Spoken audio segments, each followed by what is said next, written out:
नमस्कार, capital TV Uttar Pradesh का खास शो किस्सा यूपी का देख रहे हैं आप। मैं हूं आपके साथ पूजा। आज किस्सा यूपी का में बात करेंगे मदरसों के सर्वे पर मचे सियासी बवाल की। योगी आदित्यनाथ की सरकार ने बड़ा ऐलान करते हुए यूपी के गैर मान्यता प्राप्त मदरसों का सर्वे करवाने का आदेश जारी किया है। सर्वे की शुरुआत भी हो चुकी है। 5 अक्टूबर तक सर्वे का काम पूरा किया जाएगा। साथ ही किसी भी हाल में 25 अक्टूबर तक सर्वे रिपोर्ट भी सरकार को सौंप दी जाएगी।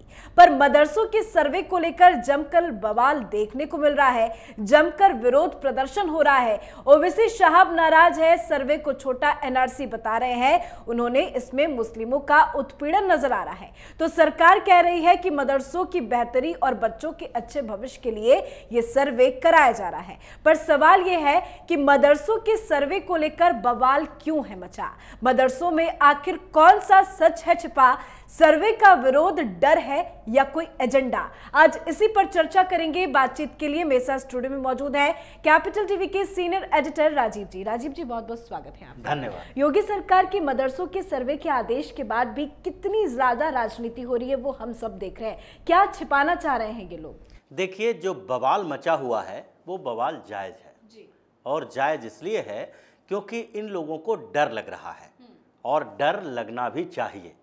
इन लोगों को डरने की ज़रूरत है क्योंकि जिस तरीके से मदरसों में जिहाद की पढ़ाई की जाती है, जिहाद बताया जाता है, पढ़ाया जाता है, और जिस तरीके से मदरसों का संचालन होता है, कहाँ से पैसे आते हैं, किन ज़मीनों पर अवैध कब्जा करके मदरसे चलाए जाते हैं, मदरसा के टीचर कौन हैं, कौन पढ़ा रहा है, इन सारी स्थितियों को छुपाने के लिए जितने प्रयास किए जाने थे वो प्रयास किए जा चुके हैं।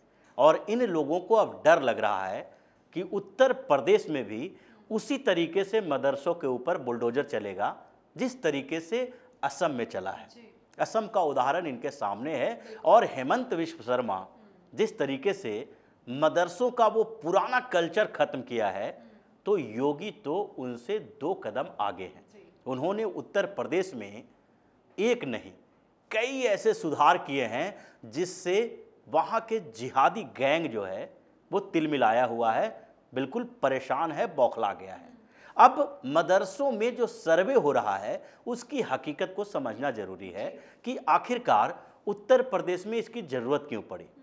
और मुसलमानों को 2 तरह की चीज़ें हैं उसके सामने कि क्या वो मदरसों के बंद होने के डर से बौखलाए हुए हैं या फिर मदरसों से जो सियासी ज़मीन तैयार करते हैं, मदरसों से एक जिहादी जो गैंग तैयार करते हैं, उन लोगों को उसका डर है कि उनका अपना एजेंडा और जो उससे पैसे मिलते हैं जिससे वो अपना जीवन चला रहे हैं, उसके खो जाने का डर है, छिन जाने का डर है। ये दोनों अलग अलग चीज़ें हैं। उत्तर प्रदेश की स्थिति को देखें तो 16,461 मदरसे अभी उत्तर प्रदेश में हैं, जिसमें से 560 मदरसे जो हैं उसको सरकार है जो अनुदान देती है। लेकिन 15,900 मदरसे कौन से हैं? ये वैसे मदरसे हैं जो निजी तौर पर चलाए जाते हैं। अब ये निजी तौर पर जो मदरसे चलाए जा रहे हैं उसमें बच्चे पढ़ते हैं, मुसलमान के ही बच्चे पढ़ते हैं। और वो बच्चे जब वहाँ पढ़ते हैं तो उन मदरसों के स्टैंडर्ड को देखना सरकार का काम है। सरकार का काम आपके धर्म के आधार पर बच्चों के भविष्य को चौपट करने से रोकना होता है। ऐसा नहीं है कि सरकार इस आधार पर सिर्फ काम करे कि लॉ एंड ऑर्डर कैसा चल रहा है, सरकार की स्थितियां कैसी है, विकास कैसा हो रहा है। अगर हमारी पीढ़ी आगे के समय में बर्बाद होगी तो उसके भविष्य को देखना भी सरकार का काम है, क्योंकि देश प्रदेश कोई भी जो होता है वो लोगों से बनता है, वहाँ के बाउंड्री से नहीं बनता है। ये उत्तर प्रदेश की बाउंड्री है। यहाँ की ज़मीन, यहाँ के पर्वत पहाड़, झील, झरने, नदी, तालाब जो हैं वो उत्तर प्रदेश के हैं और यहाँ के लोग हैं जो यहाँ के नहीं हैं। जो विकास होगा स्टेट का वो यहाँ के लोग ही करेंगे और बर्बादी भी होगी, अगर बर्बाद किया जाएगा तो वो भी यहाँ के लोग ही करेंगे। और मदरसों की शिक्षा का असर इस समय देखने को मिला उत्तर प्रदेश में। जिस तरह के छोटे छोटे मुद्दे पर मस्जिदों से निकल कर इन लोगों ने आतंकियों जैसा सलूक किया, बवाल खड़ा किया, आगजनी की, वो सामने में दिखाई पड़ रहा है। तो उसके लिए योगी आदित्यनाथ के पास एक प्लान है और उस प्लान की पहली कड़ी है सर्वे कराना। अब ये सर्वे कराने से इन लोगों को बौखलाना चाहिए। अब मुल्ला मौलवी अगर बौखला रहे हैं या फिर पॉलिटिशियन बौखला रहे हैं तो एक अलग बात है, लेकिन जो मुस्लिम हैं उत्तर प्रदेश के, जिनके बच्चे उन संस्थानों में पढ़ रहे हैं, क्या उन्हें इसका विरोध करना चाहिए? दोनों अलग अलग चीज़ें हैं। राजनेता हैं, जो पॉलिटिकल पार्टी के नेता हैं, जो पॉलिटिकल पार्टियां हैं, जैसे वो ओबीसी और मदनी है, काफी बौखलाए हुए हैं। सपा भी, यानी कि अखिलेश यादव भी बार बार टिप्पणी कर रहे हैं कि मदरसों पर अब योगी की टेढ़ी नजर है। तो ये लोगों की बौखलाहट के पीछे कारण राजनीतिक है, ये सियासत करना चाहते हैं। इनका एक वोट बैंक है मुसलमान, जो जितना ज़्यादा पिछड़ा रहेगा, जितना ज़्यादा कट्टर रहेगा, उतना ही इनके पीछे चलेगा। जितना ज़्यादा साइंटिफिक होगा, लॉजिकल होगा, तार्किक होगा, तो वो वोट देगा किसके नाम पर? विकास के नाम पर वोट देगा, अपने फायदे नुकसान को देखकर, धर्म के आधार पर नहीं देगा। तो इन लोगों के बौखलाहट का कारण एक ये है। दूसरा, जो मौलवी मौलाना है, उनका अलग है आधार, क्योंकि वो इससे पैसा कमाते हैं, गबन करते हैं। उनको कोई मतलब नहीं है कि मदरसे में कैसी व्यवस्था है। तो अब तीसरे स्तर पर वो लोग हैं जो मदरसों में अपने बच्चे को भेजते हैं। दो तरह के लोग हो सकते हैं। एक लोग वो होते हैं जिनके पास पैसे नहीं हैं, जो अपने बच्चों को सरकारी और प्राइवेट स्कूल जो होते हैं वहाँ पर पढ़ाएंगे, तो वहाँ उन्हें वो उस तरह की सुविधाएं, हॉस्टल नहीं मिल पाएगी। मदरसों में वो हॉस्टल देंगे, क्योंकि उनके पैसे ही मिल रहे हैं कट्टर इस्लामिक व्यक्ति तैयार करने का, जिहादी तैयार करने के लिए। जिहादी का मतलब ये नहीं है कि सिर्फ बंदूक लेके सामने खड़ा हो जाए। जिहादी का मतलब ये भी है जो धार्मिक कट्टरता का पालन करता हो और साथ में धर्म के मुद्दे पर बिल्कुल अंधों की तरह रिएक्ट करता हो। वैसा ही लोग पैदा हो रहा है और उस पीढ़ी को, उन लोगों को समझना चाहिए कि ये जो सर्वे हो रहा है वो किन किन बिंदुओं पर हो रहा है। अब सर्वे का आधार 12 बिंदु रखा गया है, यानी कि 12 आधार पर सर्वे किया जा रहा है। और उन सर्वे में अगर देखें तो कई आधार तो है कि मदरसा बना कहाँ है, उसका नाम क्या है, उसको पैसे कहाँ से मिल रहे हैं। लेकिन मदरसे के बाद वहाँ पर टीचिंग का स्टैंडर्ड देखा जाएगा, शिक्षा का स्टैंडर्ड देखा जाएगा। वो शिक्षा का स्टैंडर्ड देखा जा रहा है कि इनमें पढ़ाने वाले लोग क्या हैं, क्या क्या पढ़ाया जाता है। फिर उसके बाद छात्रों की स्थिति पर, कि वहाँ पर रहने वाले जो छात्र हैं, हॉस्टल की व्यवस्था कैसी है, उनको कौन कौन सी सुविधाएँ दी जाती है। इसके साथ साथ एक सबसे बड़ा मामला जिससे इन लोग परेशान हैं वो है इनको पैसे कहां से मिलते हैं। जी, लेकिन आपने जितने पॉइंट्स गिनाए कि किन किन पॉइंट्स के आधार पर ये जो 12 पॉइंट है उनके आधार पर सर्वे हो रहा है, ये हक तो सरकार का है, सरकार इसकी जानकारी पूरी तरह से प्राप्त कर सकती है, लेकिन क्यों दिक्कत हो रही है? दिक्कत इसी बात को लेके है। सरकार अपना काम कर रही है और इसकी जानकारी सरकार के पास होनी चाहिए। बिल्कुल। और ये जानकारी होने से इन लोगों को दिक्कत ये है कि ये जो निजी मदरसे चल रहे हैं उसका स्टैंडर्ड सरकार को पता होगा। अब ये 4 कमरे में मदरसे चला रहे हैं और ये जर्जर बिल्डिंग है, कभी भी दुर्घटना हो जाती है और पता नहीं कि अंदर पढ़ाया क्या जा रहा है। अगर दुर्घटना हो गई तो उस समय भी कुछ लोग मारे जाते हैं तो सरकार की जिम्मेदारी होगी, उस समय सरकार के खिलाफ बोलेंगे।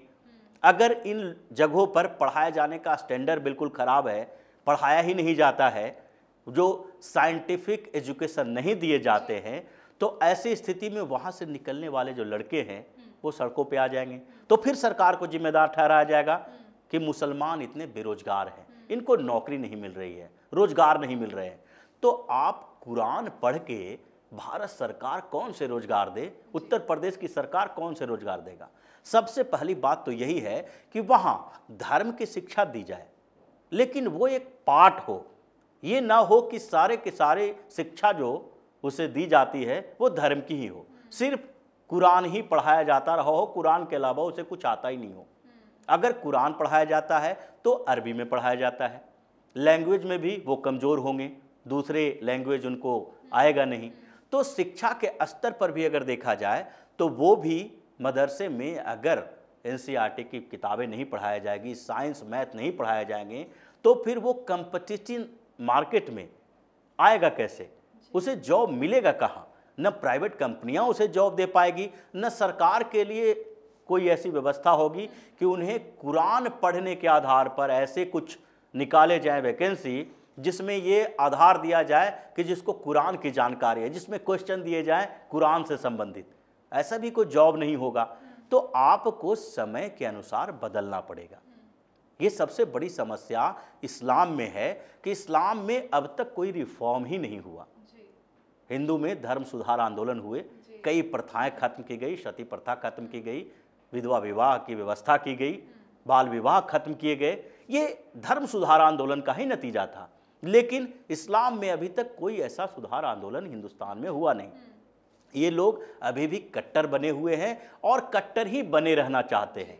दूसरी तरफ बार बार ये आरोप लगाएंगे कि यहाँ की हिंदुस्तान की सरकार है, उन्हें पिछड़ा बनाए हुए है, उनके युवाओं को रोजगार नहीं मिलता है। यही युवाएं जब बाहर निकलते हैं तो बोलेंगे पढ़ाई तो मैंने की है, आलिम फाजिल होकर निकले हैं मदरसों से, लेकिन उसके बाद नौकरी नहीं मिल रही है, काम क्या करेंगे, क्योंकि और कोई जानकारी ही नहीं है उन्हें।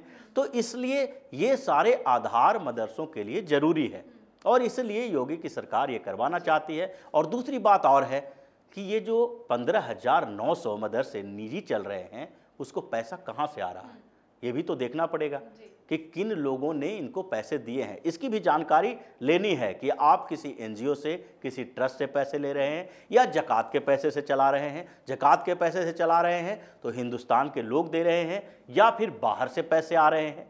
ये सारे मदरसों में जिस तरीके से एक्सपोज हुआ है शिक्षा को लेके, जिहाद को लेके, और उसके साथ साथ ये जो धर्मांतरण की व्यवस्था की जाती है, धर्म परिवर्तन का अड्डा बना हुआ है, ये सारा आंकड़ा है, जानकारी है सरकार के पास, खुफिया रिपोर्ट इन लोगों के खिलाफ है। और इसीलिए पहले सर्वे कराया जा रहा है। सर्वे के बाद सिर्फ उसके बाद क्या किया जाएगा, शॉर्ट लिस्टेड किया जाएगा। जी, उसी पे मेरा एक आखिरी सवाल आपसे है कि सर्वे तो कराया जा रहा है, अगर सर्वे में कुछ खामियां पाई जाती हैं तो क्या असम में जिस तरह से अवैध मदरसों पर बुलडोजर चला है, 3-4 मदरसों पर अभी तक चल चुका है, वैसा ही तस्वीरें अब उत्तर प्रदेश से भी आएगी क्या? उत्तर प्रदेश से जो तस्वीरें आएगी वो हैरान कर देने वाली होगी, क्योंकि असम में जो भूमि अधिग्रहण का मामला था, जिन मदरसों ने अवैध कब्जा कर रखा था जमीनों पर, उसके खिलाफ बुलडोजर चला, उसे हटाया गया।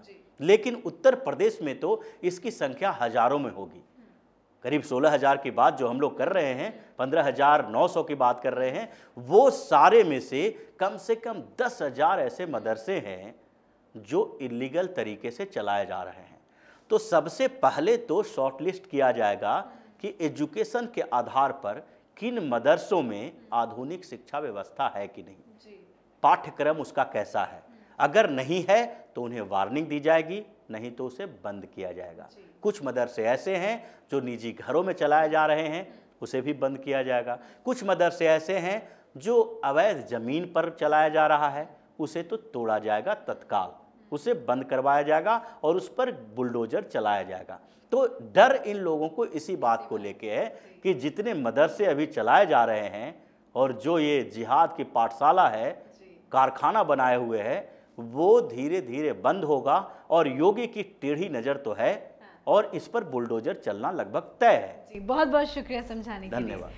तो योगी ने ठाना है सर्वे तो कराना है। सर्वे में पता लगाने की कोशिश की जाएगी कि मदरसों में सैलरी कैसे दी जा रही है, इंफ्रास्ट्रक्चर कैसा है, कितने बच्चे हैं, शिक्षकों की संख्या कितनी है, आखिर क्या पढ़ाया जा रहा है, मदरसा निजी है या किराए के भवन में चल रहा है। इसी तरह के कई पॉइंट है जिस पर सर्वे का काम जारी है। पर कुछ लोगों को मिर्ची लग रही है, मानो वो नहीं चाहते कि मदरसों की सच्चाई सभी के सामने आए। आप अपनी राय कॉमेंट करके जरूर लिखें। कल एक बार फिर एक नए किस्से के साथ हाजिर होंगे, तब तक देखते रहिए कैपिटल टीवी उत्तर प्रदेश। नमस्कार।